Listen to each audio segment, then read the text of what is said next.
नमस्कार, आप सभी का स्वागत करती हूं भारत 24 पर। मैं हूं आपके साथ पूर्णिमा मिश्रा और वक्त है इंडिया स्टोरी का। फिल्म गैंग्स ऑफ वासेपुर में विधायक रामाधीर सिंह का एक डायलॉग था कि हर किसी के दिमाग में अपनी पिक्चर चल रही है और हर कोई अपनी फिल्म का हीरो बनना चाहता है। ऐसे में मान लीजिए कि आप भी अपनी फिल्म के कोई हीरो हैं और अगर आप भारतीय हैं तो इस फिल्म का कलर और कलेवर कुछ बदला बदला सा नजर आएगा। इसी कलर और कलेवर को समझने के लिए आज हमने आंकड़ों के ऐसे फिगर निकाले हैं जो आपको घर बैठे बदलते भारत की एक नई स्टोरी क्लियर करेंगे, जिसे आज आपको बड़े ही इत्मीनान के साथ देखना चाहिए आज की इस इंडिया स्टोरी में।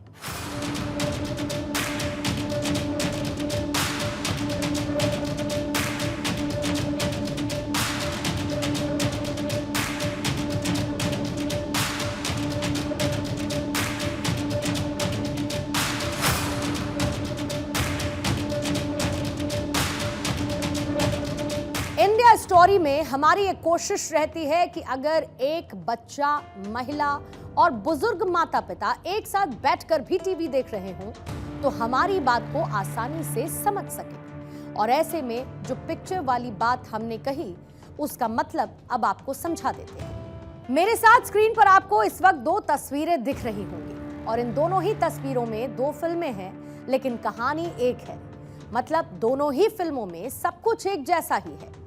पहली पिक्चर का नाम है नदिया के पार और दूसरी पिक्चर का नाम है हम आपके हैं कौन। और इनमें जो अंतर है वो है लाइफस्टाइल का। पहली पिक्चर में हीरो अपनी भाभी की बहन को उनके घर से लाने के लिए बैलगाड़ी से जाते हैं, तो दूसरी पिक्चर में हीरो अपनी भाभी की बहन को घर से लाने के लिए खुली जीप से यानी कि ओपन जीप से पहुंचते हैं। पहली पिक्चर में हीरो धोती कुर्ता पहने हुए आपको नजर आएंगे, चिट्ठियां भेजी जाती हैं, और दूसरी पिक्चर में हीरो कोट पैंट शर्ट पहनते हैं, मोबाइल फोन पर बात करते हैं। ये एक सांकेतिक उदाहरण है, यानी कि इंडिकेटिव एग्जाम्पल। एक पुराना भारत है जो कि दुनिया से जुदा जुदा सा है। कंप्यूटर को देखना एक बड़ी आबादी का सपना है। अमेरिका की ऊंची इमारतें उसे दूसरी दुनिया का एहसास कराती हैं, लेकिन सड़क पर चलती हुई कार और आसमान में उड़ते हुए हवाई जहाज को देखकर आंखों की पुतलियां बड़ी कर लेने वाला भारत अब बदल चुका है। नया भारत गगनचुंबी इमारतों में बैठकर फ्लाइट का टिकट बुक कर रहा है। मैंने ये लाइन भारत में आए मैक्सिमम या फिर यूं कहूं कि ड्रास्टिक बदलाव को लेकर कही है। और वहीं अगर एवरेज बदलावों की आप बात करेंगे तो इसमें सभी भारतवासी खुद को जुड़ा हुआ महसूस करेंगे, क्योंकि अब मैं आपको आपके ही देश से मिलवाने जा रही हूं। टीवी न्यूज की अगर भाषा में कहूं तो एक सुपरफास्ट स्टाइल में नए भारत को से आपका परिचय कराने जा रही हूं। चिट्ठी, पोस्टकार्ड, न्यू ईयर पर ग्रीटिंग कार्ड भेजने वाले भारत का स्टाइल अब बदल चुका है। आज भारत में सिर्फ 2% लोग ही लैंडलाइन फोन का इस्तेमाल करते हैं और इस समय भारत की 95% आबादी के पास अपना खुद का मोबाइल फोन है। भारत के 8% लोगों के पास आज खुद की कार है और भारत के 54% लोग आज टू व्हीलर का इस्तेमाल करते हैं। इस लाइन को आप इस तरीके से समझिए कि आज से 15-20 साल पहले एक कार होना एक सपना हुआ करता था, जिसे सिर्फ 1% अमीर लोगों के लिए माना जाता था। लेकिन अब भारत में सड़क पर ही नहीं बल्कि हर गली में आपको कार जरूर नजर आ जाएगी। आप अपने देश को इन आंकड़ों के जरिए समझ सकते हैं और ये आंकड़े नेशनल फैमिली हेल्थ सर्वे के हैं, जो ये बताते हैं कि अब भारत में मोबाइल फोन से पूरी तरह से लैंडलाइन फोन्स की जगह ले ली है। अब 95% लोग मोबाइल फोन्स का ही इस्तेमाल करते हैं और इनमें से भी 75 करोड़ लोग ऐसे हैं जिनके पास स्मार्टफोन्स हैं, यानी कि भारत के हर 10 में से 6 लोगों के पास आज स्मार्टफोन उपलब्ध है। एक अनुमान के मुताबिक साल 2026 तक भारत में 100 करोड़ लोगों के पास स्मार्टफोन होगा। इस आंकड़े से यह भी पता चलता है कि स्मार्टफोन भारतीयों के लिए पहली प्राथमिकता है और इस प्राथमिकता ने भारतीयों के बीच कंप्यूटर की लोकप्रियता को लगभग खत्म कर दिया है। यानी कि आपका स्मार्टफोन ही अब आपका कंप्यूटर बन चुका है और इसकी वजह से लोग कंप्यूटर बहुत ही कम खरीदते हैं। साल 2005 में शहरों के 8% लोगों के पास अपना कंप्यूटर था, जबकि गांव में यह आंकड़ा 0.6% का था। लेकिन साल 2020 आया और शहरों में कंप्यूटर का इस्तेमाल करने वालों की संख्या हो गई करीब 20% और गांव में आज भी सिर्फ 4.5% लोग ही कंप्यूटर का इस्तेमाल करते हैं। यानी कि 15 सालों में कंप्यूटर का इस्तेमाल करने वालों की संख्या देश में सिर्फ 9% बढ़ी है और ये सब स्मार्टफोन्स आने की वजह से हुआ। मतलब ये कि लोगों ने स्मार्टफोन खरीद लिए तो अब उन्हें कंप्यूटर की खास जरूरत महसूस ही नहीं होती है। भारत के 26% घरों में अब एयर कंडीशनर का इस्तेमाल होता है। 90% घरों में अब बिजली का पंखा चलता है। गांव और शहर अलग अलग आप इसको बाइफर्केट करके देखेंगे तो शहरों में 40% परिवारों के पास एयर कंडीशनर या फिर कूलर है, तो गांव में 16% परिवार ऐसे हैं जिनके पास एयर कंडीशनर या फिर कूलर है। ध्यान रखिए, एक वक्त ऐसा भी था जब भारत में मैक्सिमम लोग रात होते ही छत को पानी से ठंडा करने लगते थे। फिर छत पर ही पूरा परिवार सोया करता था। जहां पर हवा चलती है तो ठीक है, नहीं तो परिवार का कोई सदस्य पूरी की पूरी रात हाथ से पंखा किया करता था।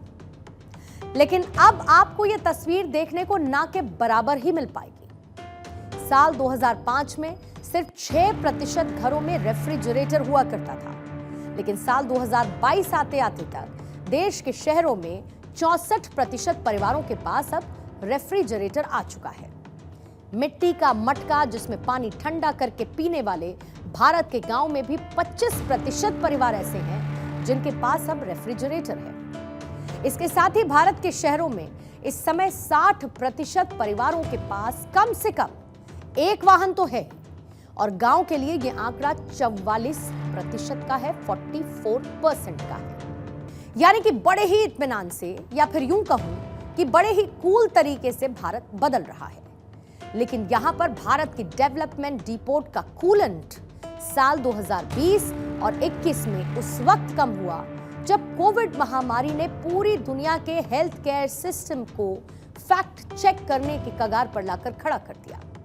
करोड़ों लोग इसकी जद में आए, लाखों लोगों की मौत हुई और इसी बीच दुनिया थम सी गई। हम थोड़ा सा रुक गए, लेकिन वहां से जब हम चले तो रेयर व्यू मिरर में हमने क्या देखा? हमने देखा कि कैसे हम महामारी में विक्टिम नहीं बल्कि विजेता बने। हमने खुद को संभाला, दूसरे देशों को भी संभाला। हमने पूरी दुनिया में दवाइयां भिजवाई। दुनिया में अब भारत के विश्व गुरु बनने की चर्चा होने लगी। दूसरे देश हमारे प्रधानमंत्री को बॉस मानने लगे तो कुछ आदर में पैर छूते हुए भी दिखाई दिए। हमारे लोगों ने एक कैरिज्मेटिक बाउंस बैक किया। हमारे युवाओं ने अपने स्टार्टअप्स को शुरू किया, अपना कंटेंट बनाना शुरू किया। डिजिटल दुनिया में भारत सबसे आगे इसी के साथ निकला।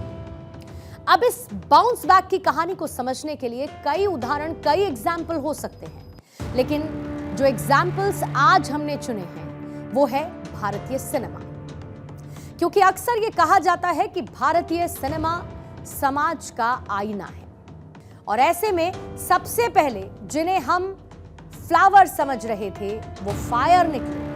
मतलब साल 2020 और 2021 में 100 करोड़ की कमाई करने वाली टॉप 10 फिल्मों में से 6 फिल्में दक्षिण भारत की थीं।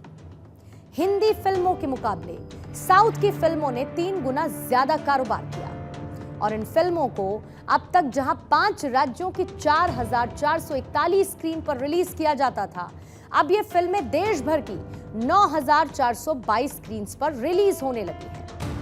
मतलब एक तरफ साउथ सिनेमा की पावर देश भर में देखने को मिल रही है, तो वहीं हिंदी सिनेमा भी पीछे नहीं। कोविड काल के बाद हिंदी सिनेमा ने भी कुछ ऐसे बाउंस बैक किया जिसके बॉक्स ऑफिस रिकॉर्ड अपने आप में खास है। कोविड काल खत्म होने के बाद साल 2022 हिंदी सिनेमा के लिए बेहद निराशाजनक रहा। बात यहां तक पहुंच गई, कहा जाने लगा कि अब हिंदी सिनेमा खत्म हो रहा है। इसको लेकर कई तरीके के विश्लेषण किए जाने लगे। लेकिन साल 2023 में हिंदी सिनेमा ने कुछ इस तरीके की वापसी की कि पुराने सारे रिकॉर्ड तोड़ दिए। साल 2023 की शुरुआत हुई और रिलीज हुई शाहरुख खान की फिल्म पठान, जिसने सारे समीकरण पलट दिए। घरेलू बॉक्स ऑफिस पर फिल्म ने 500 करोड़ क्लब में एंट्री ली और दुनिया भर में भी 1000 करोड़ से ज्यादा की कमाई करते हुए हिंदी फिल्मों का दम दिखा दिया। रिलीज हुई सनी देओल की फिल्म गदर 2, जिसने हर किसी को चौंकाते हुए 500 करोड़ क्लब में एंट्री की, तो उसके अगले ही महीने एसआरके की फिल्म जवान ने अपना ही रिकॉर्ड तोड़ते हुए 600 करोड़ के क्लब में एंट्री की। इस फिल्म ने भी दुनिया भर में 1000 करोड़ से ज्यादा की कमाई की है। जबकि साल के आखिरी महीने में रिलीज हुई रणबीर कपूर की फिल्म एनिमल ने हैरत अंगेज तरीके से 500 करोड़ के क्लब में एंट्री करते हुए हर किसी को हैरान कर दिया। इस फिल्म ने दुनिया भर में भी 900 करोड़ रुपए से ज्यादा की कमाई की है। साल 2023 में बॉलीवुड की 4 फिल्मों में 500 करोड़ के क्लब में एंट्री करते हुए इस साल एक और फिल्म इस एलीट क्लब में जा पहुंची है और इसे हिंदी सिनेमा की जोरदार वापसी भी कहा जाएगा, क्योंकि इस दौरान कई हिंदी फिल्मों ने दुनिया भर में 1000 करोड़ रुपए से ज्यादा की कमाई भी की। यह सिलसिला इस साल भी जारी है। इस साल आई फिल्म स्त्री 2, जिसमें कोई बड़ा किरदार नहीं था। इस फिल्म के वर्ल्ड वाइड कलेक्शन की अगर आप बात करेंगे तो फिल्म ने 784 करोड़ रुपए की धमाकेदार कमाई कर डाली है और विदेशों में फिल्म ने अब तक 123 करोड़ का कलेक्शन कर लिया है। खास बात यह है कि इस फिल्म में कोई बड़ा सुपरस्टार नहीं था, लेकिन कंटेंट के दम पर फिल्म ने इतनी कमाई कर दी। अब इस सब को आप भारतीयों के बदले हुए लाइफस्टाइल से जोड़कर देखिए, जहां पर लोगों की परचेजिंग पावर बढ़ी है, यानी कि उनकी खरीद की क्षमता बढ़ी, साथ ही उनकी डिस्पोजेबल इनकम भी बढ़ी। डिस्पोजेबल इनकम यानी कि टैक्स वगैरह सब कुछ हटाने के बाद आपके पास जो एक मुश्त पैसा बचता है वो। बुक माई शो के डेटा के मुताबिक 13.5 मिलियन लोगों ने एंटरटेनमेंट इवेंट्स में हिस्सा लिया। इंटरनेशनल इवेंट्स के लिए टिकट बुकिंग में 82% की तेजी दर्ज की गई। करीब 74% लोग आने वाली नई फिल्मों पर नजर रखते हैं और 3 दिन पहले ही एडवांस बुकिंग भी कर लेते हैं। वहीं 35% जेनजी जनरेशन के युवा फर्स्ट डे फर्स्ट शो देखना प्रेफर करते हैं। 19% लोग हफ्ते में 1 या 2 बार ऑनलाइन फूड ऐप से खाना ऑर्डर करते हैं और ये चलन युवाओं के बीच बहुत तेजी के साथ बढ़ रहा है। 11% लोग दिन में 1 बार ऑनलाइन फूड ऑर्डर करते हैं और 8% लोग दिन में कई बार ऑनलाइन खाना ऑर्डर करते हैं। अब इन पूरे आंकड़ों का सार ये है कि भारत का एंटरटेनमेंट एपेटाइट बढ़ रहा है। भारत के लोग लग्जरी को पसंद कर रहे हैं और इसे आप भारतीयों के बढ़ते स्टैंडर्ड ऑफ लिविंग से भी जोड़कर देख सकते हैं। मतलब अब भारतवासी ऑनलाइन फूड ऑर्डर करते हैं, फ्लाइट्स में ट्रैवल करते हैं, मल्टीप्लेक्सेस में फिल्म देखने के लिए जाते हैं। लेकिन wait, it's just a beginning. अभी बहुत कुछ है जो करना बाकी है, क्योंकि भारत के बढ़ते हुए एंटरटेनमेंट एपेटाइट का डेटा तो आपने डाइजेस्ट कर लिया, लेकिन खाने के बाद जैसे कहते हैं कि कुछ मीठा हो जाए, तो आइए कुछ ऐसा आपको बताती हूं जो कुछ लोगों को आज शायद थोड़ा सा तीखा लगे, लेकिन ये जानकारी सरकार तक पहुंचाने के लिए आपके बीच इसकी चर्चा शुरू हो और इन सब के लिए जरूरी है इस पर बात करना, क्योंकि अगर हम बात ही नहीं करेंगे तो बदलाव आएगा कैसे।